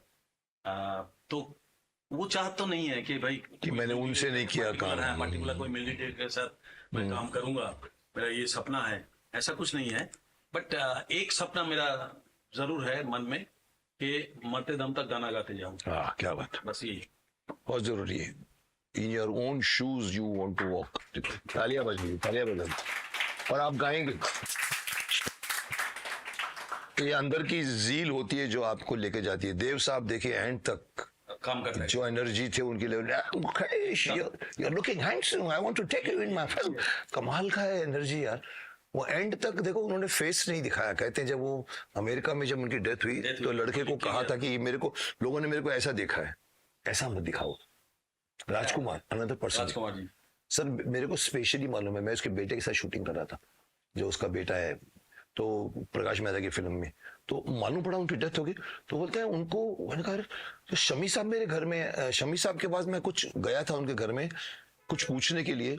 जैसे एंटर किया बोले यू नो राजेश डेड। मैंने क्या बात करे? बोला हाँ, and you know nobody knows, I got calls from bloody Times of India, ये वो you know he has been cremated. तो मैं समझ गया। मैंने कहा सर वो मैं जानता हूँ, मैं उनके साथ 3 फिल्में कर चुका हूँ। वो किसी को अपने घर में उन्होंने इंस्ट्रक्शन किया होगा कि मेरे फ्यूनरल में कोई नहीं आएगा। सर आज लोग चाहते हैं लंबी लाइन। वो आदमी ने अपनी वाइफ को कहा था, किसी ने कोई नहीं, मतलब ये लड़का तो लड़का है, तू किसी को आने में, ये मेरे को अंदर से बाद में पड़ी। He was that kind of man कि ऐसा मेरे को देखा है तो ऐसा ही जाने दो मेरे को ऊपर। करेक्ट, क्या बात। सर एक और सवाल इसी से मिलता जुलता कि कोई ऐसा गाना है जो आप गाना चाहते थे और किसी और गायक ने गा लिया और वो गाना हिट हो गया? अरे ऐसे बहुत सारे गाने हैं जो मैं टूर करते रहते थे, तो इस समय क्या है, बहुत सारे गाने मिस हो जाते थे। हाँ, अवेलेबिलिटी नहीं है आपकी। बहुत सारे गाने मिस हो जाते थे एंड बाद में पता चलता कि वो गाना मेरा था। जब पता चलता था तब दुख होता था, लेकिन उसका कोई ये नहीं है कि भाई, मैं बाद में ये समझा के अपने दिल को तसल्ली देता था कि भाई ये तेरा था ही नहीं, इसलिए तेरे को मिला नहीं इस गाने को। मैं ये तसल्ली देता था। और हालांकि मैं ऐसे ही है कि आपके नसीब में अगर नहीं होगा तो दाने दाने पे लिखा है खाने वाले का नाम। आपके हिस्से में खाना नहीं था, वो तो नसीब में था ही नहीं सुनी। तो इसलिए मेरा मुंह के सामने। पर कई लोग होते ना, सारा ये गाना मेरे को उसने अच्छा है, वो रखना नहीं दिमाग में कभी आपको। सर मैंने ये तो आपने कहा कि आपको कभी फील नहीं करता है गाने में, ठीक हो गया उसका खाना है। बट कभी कभी सर एक ऐसा कभी जिंदगी में मैंने सुना आपके बारे में कि आप एक गाने की रिकॉर्डिंग में गए थे, तो आपको रिकॉर्डिंग स्टूडियो से वापस भेज दिया गया था क्योंकि कुमार सानू अच्छे कपड़े पहनकर नहीं आया था और उसने दाढ़ी भी नहीं बनाई थी, इज इट ट्रू? एक्चुअली इसमें 2-3 पॉइंट्स और जोड़ना चाहिए। एक्चुअली ठीक ही बोला कि मेरा कपड़े उस दिन ठीक नहीं था, एंड थोड़ा सा शेबी था, थोड़ा तो दाढ़ी भी बनाया नहीं था, क्योंकि जिनका कॉल आया था मेरे पास, उस आदमी का कॉल के बाद मैं 1 मिनट रुक नहीं पाया अपना, मैं जिस हालत पे था उस हालत पे आगे सीधा। तो ये मेरा व्यक्तिगत डिमांड था, क्योंकि आई लव दैट मैन। मेरे को लगता नहीं है कि पंचमदा जैसा, कौन पंचमदा? हाँ, 200 साल में कोई ऐसा म्यूजिक डायरेक्टर हो पाया। R D Burman? Really? Yes yes, of course. And उनका जो थॉट था, उनका जो थिंकिंग था, उनका जो बिहेव था, हमने बहुत करीब से देखा। तो उस दिन ऐसा ही हुआ था कुछ, मैं उसके बारे में, उनके बारे में बहुत ज्यादा नहीं बोलूंगा, खाली इतना ही कहूंगा कि उस दिन ऐसा हुआ था कि मेरा दाढ़ी भी नहीं बनाया था, कपड़ा भी ठीक ढंग से नहीं पहना था, सही बात है। एंड मैं पहुंच गया था फिल्म सेंटर में। फिल्म सेंटर में सब बड़े बड़े लोग, सूट बूटेड, सब लोग आके रिकॉर्ड कर रहे हैं, ये कर रहे हैं। जो ढोल बजाता है वो भी मेरे से अच्छा कपड़ा पहनता है। मैं बोला ठीक है, मेरे को थोड़ा सा लग रहा था ये पंचमदा ने शायद मार्क किया होगा, नोट किया कुछ, ये मार्क किया होगा उन्होंने कि ये थोड़ा सा शाई फील कर रहा है, शाय फील कर रहा है। हाँ शाई फील कर रहा है ये, क्योंकि हमारा गाना है, इसको 100%। हाँ, you have to be confident. हाँ, तो कॉन्फिडेंट अगर नहीं हो कोई भी कारण के लिए, तो that is not good for my song. तो क्या उन्होंने कहा? हम काम करने आए आज, एक्चुअली क्या उस दिन म्यूजिशियंस रिकॉर्डिंग भी चल रहा था, रिहर्सल चल रहा था, रिकॉर्डिंग भी चल रहा था। वो मेरे को बोला, क्या यार तू ऐसा कपड़ा पहन के आ गया, ऐसा बहुत देर देखा मेरे को, मैं बैठा हुआ हूँ बाहर, तो मेरे को आके बोला, और वो भी अनईजी बैठे हुए। तो उन्होंने मुझे बोला, तू दाढ़ी वाड़ी बनाया नहीं है, तो एक काम करना, चला परसों तेरे को मतलब बताता हूँ, परसों रिकॉर्ड करता पोस्टपोन कर दिया। अच्छा, हूँ, परसों रिकॉर्ड करता हूँ ना, कोई बात नहीं, मैं म्यूजिक फ्यूजिक लेता हूँ तब तक, परसों रिकॉर्ड करता हूँ और एकदम चकाचक हो गया आना। मैं गाना गाऊंगा सर, गले से गाऊंगा सर, कपड़े से दाढ़ी से क्या होगा? बोले नहीं हो, तू नहीं समझेगा, तू एक काम कर, तो उस दिन तू उस तरह से आना। तो मैं नेक्स्ट डे अच्छी तरह से दाढ़ी वाड़ी बना के, कपड़ा वपड़ा आयरन वायरन मार के एकदम फर्स्ट क्लास चकाचक गया, गाना रिकॉर्ड किया, एक लड़की को देखा तो ऐसा लगा। एक गाना तो कमाल का हो गया था। हाँ, वो गाना और लोगों ने आज भी गाना तो बहुत पॉपुलर, एक लड़की जगह जगह बजाया जाता। तो फिर आपने वो गाना अच्छे कपड़े पहन के खाया, बस अच्छे कपड़े।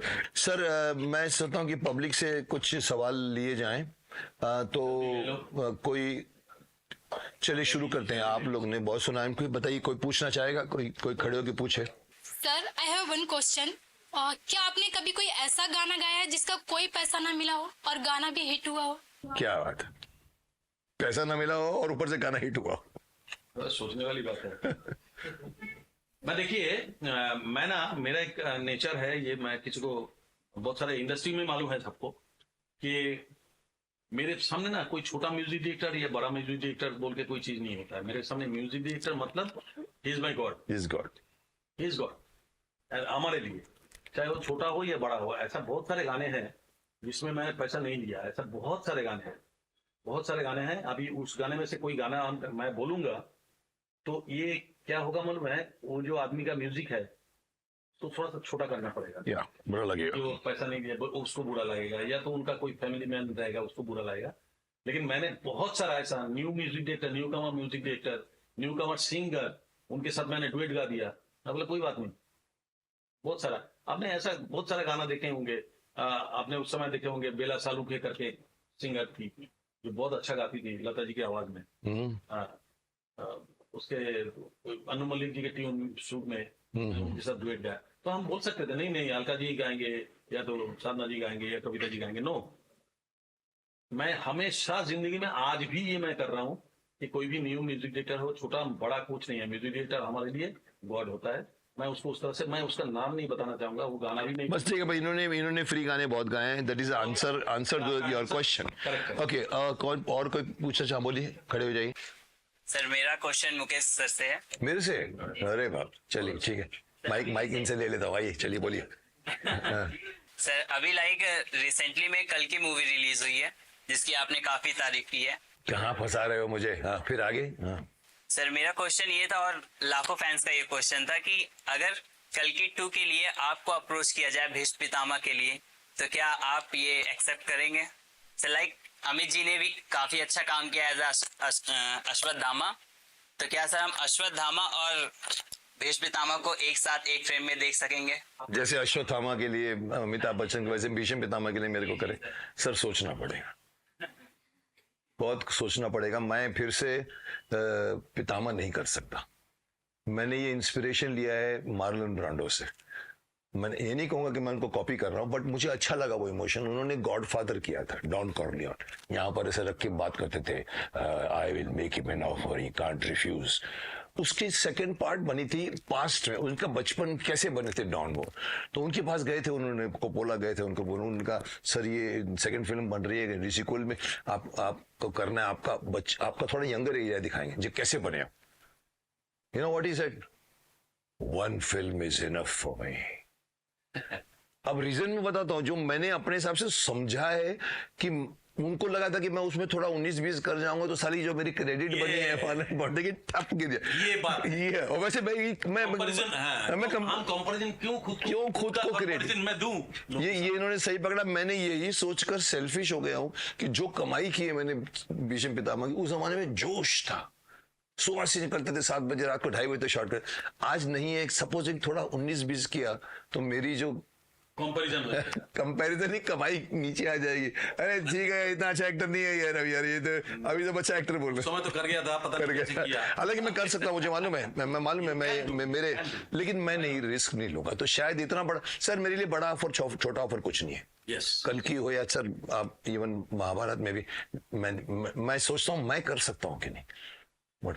Okay sir. और हेलो सर, मेरा क्वेश्चन ये है कि आपकी लाइफ में ऐसा कौन सा इंसिडेंट था जब आपका डिसीजन फर्म हो गया था कि मुझे सिंगर बनना है?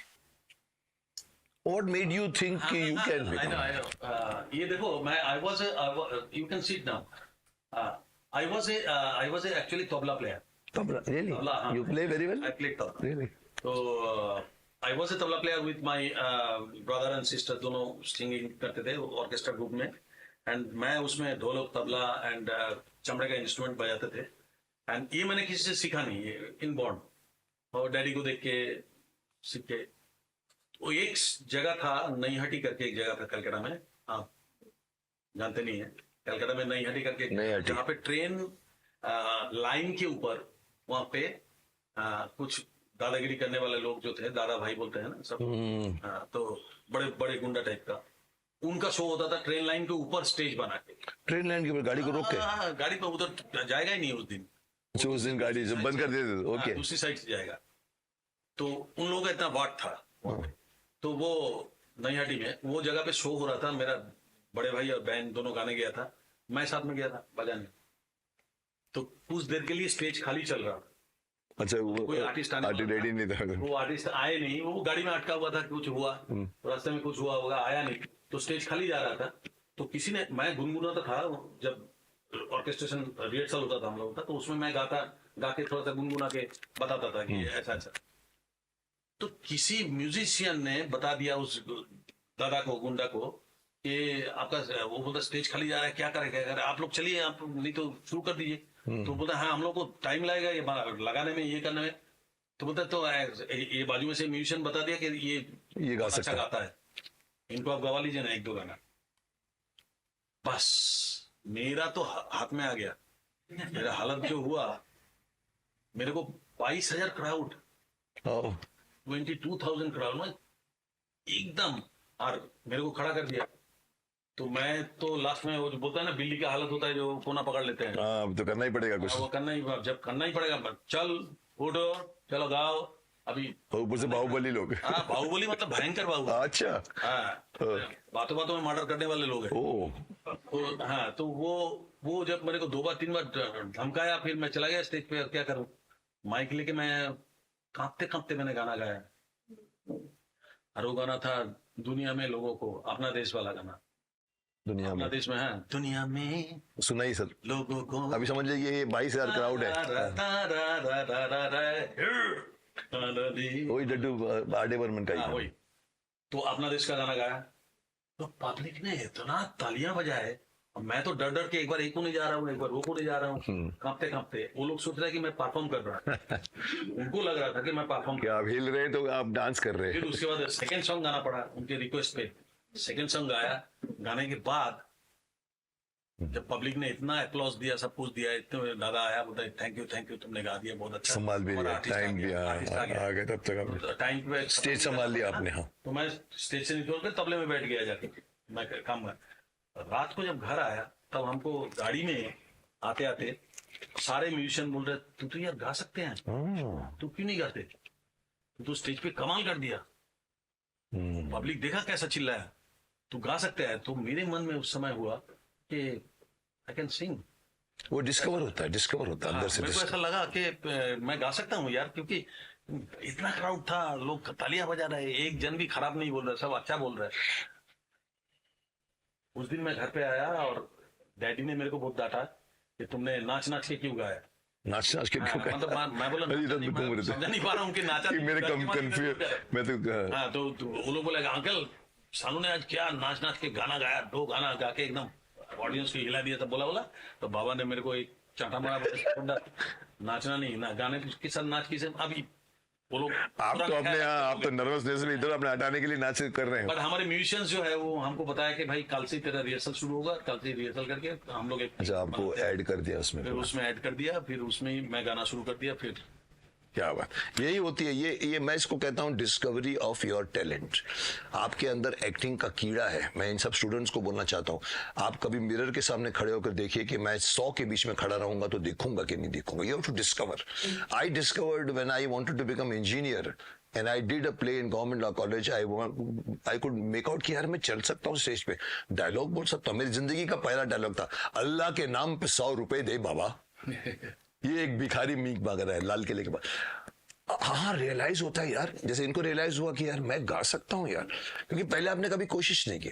This is how you should also discover yourself कि आपके अंदर एक्टिंग कॉमेडी का अच्छा है आपको, या आप विलन है या कोई है। चलिए लास्ट में मैं एक आपसे पूछूंगा कि आप प्रोस्पेक्टिव सिंगर्स जो जिंदगी में आते हैं, आज तो खैर लाइन आपने 500 का नाम गिना दिया, मैं डर गया हूँ, क्या सलाह देना चाहोगे उनको इस लाइन में? मैं खाली उतना ही बोलूंगा कि डेडिकेशन एक बहुत बड़ी चीज होती है, पेशेंस धैर्य, वो भी एक बहुत बड़ी चीज होती है। एंड जो काम करने जा रहे हैं उसमें 100% देना, उसके लिए जो करना चाहिए वो करना पड़ेगा। एंड आई थिंक म्यूजिक को हल्के से अगर लेंगे कि हाँ यार अब मैं गा दूंगा, कोई बात नहीं है, चलो कोई बात नो, कैजुअली नहीं, इसको कैजुअली नहीं। जब ये आपका प्रोफेशन बनने जा रहा है तो फिर यू हैव टू 100% डिवोटी बनना पड़ेगा उसके लिए कि भाई संगीत को हम साधना करेंगे।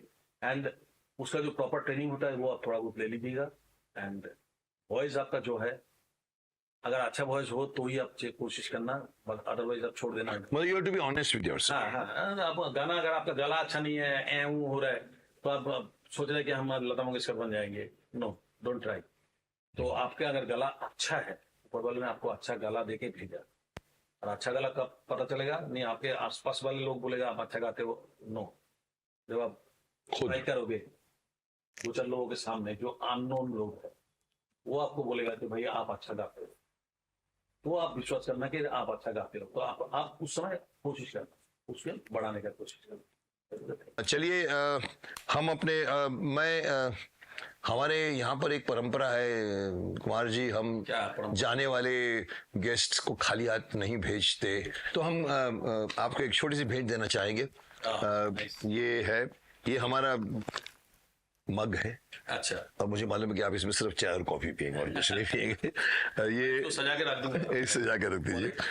और ये हमारी तरफ से एक आज की नीड है, आज की वेरी गुड। एक पेड़ हर एक लगाओ, शक्तिमान का गाना था, एक पेड़ हर एक लगाओ, एक पेड़। आज सब जगह पे आप लोगों को लगाने चाहिए पौधे अपने घर। मेरे खुद के खिड़की पर 19 गमले हैं, रोज सुबह उठ के पानी देता हूँ। सर हमारी तरफ से ये आपको भेंट। Thank you very much. बहुत बहुत शुक्रिया। Thank you. तो मैं अब इस प्रोग्राम को, इस इंटरव्यू को यही विराम देना चाहूँगा और मैं ये कहना चाहूँगा कि आपने जो सोचा था और जो मैंने भी सोचा था, मेरे लिए भी ये इंटरव्यू एक तरह का रेवलेशंस है, क्योंकि मैं इनको जानता ज़रूर हूँ पर पहचानता नहीं था। जानना अलग होता है, पहचानना अलग होता है। इनके साथ बैठकर मुझे काफ़ी बातें क्लियर करनी थी कि कैसे गा लिया आपने जी। और मैं इनसे पूछूंगा कि अभी तक इतना बोल दिया इन्होंने, कुछ और इनके मन में अगर रह गया हो तो बोल दीजिए, क्योंकि ये सब सुनने को तैयार है। कुछ मन में और हो तो बोलिए। मैं एक चीज जरूर कहूंगा, चाहे आर्टिस्ट कोई भी हो, सिंगर हो या कलाकार जैसे एक्टर हो या एक्ट्रेस हो, हम आर्टिस्टों का एक सोशल लाइबिलिटीज होता है। हम सबको ये अनुरोध करूंगा, जैसे मुकेश जी ने इस चीज को बहुत ज्यादा तवज्जो दिया एंड मुकेश जी ने इस चीज को बरकरार रखा, जिन्होंने जिस तरह से इन्होंने इंटरव्यू किया। सब लोग, आप लोगों को ये जानना जरूरी है, मैं भी अपना कुछ सोशल एक्टिविटीज करता हूँ।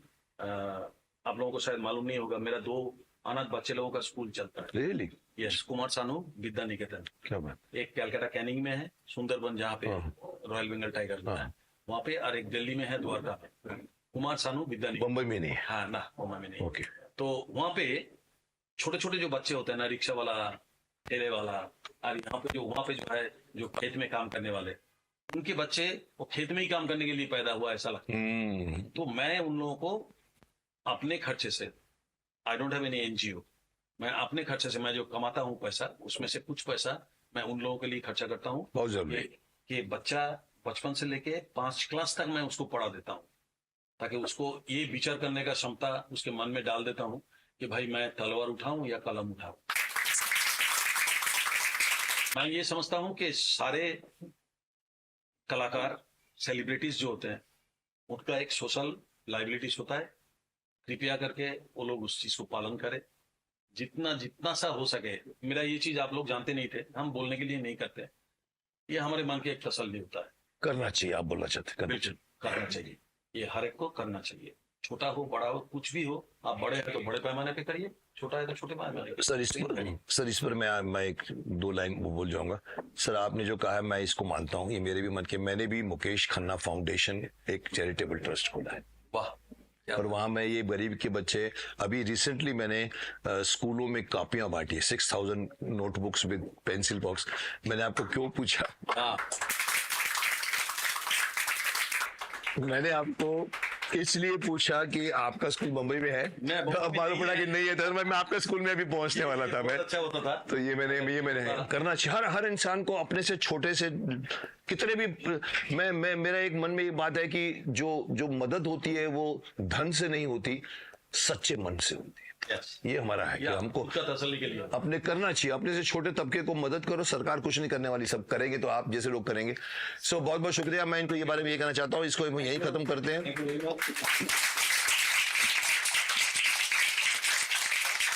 और इन्होंने बहुत कुछ बताया हमको, बहुत अच्छा लगा मुझे भी, और काफी ज्ञान मिला। तो अगले हफ्ते अब किस महानुभाव को मैं लेकर आऊंगा, आप वेट कीजिए। वो भी इनकी तरह इनकी फील्ड का होगा या कोई फील्ड का होगा, मुझे भी नहीं मालूम, बट इंतजार कीजिए। मुकेश खन्ना शो हमने फिर से शुरू किया after gap. Wait for the next guest and enjoy.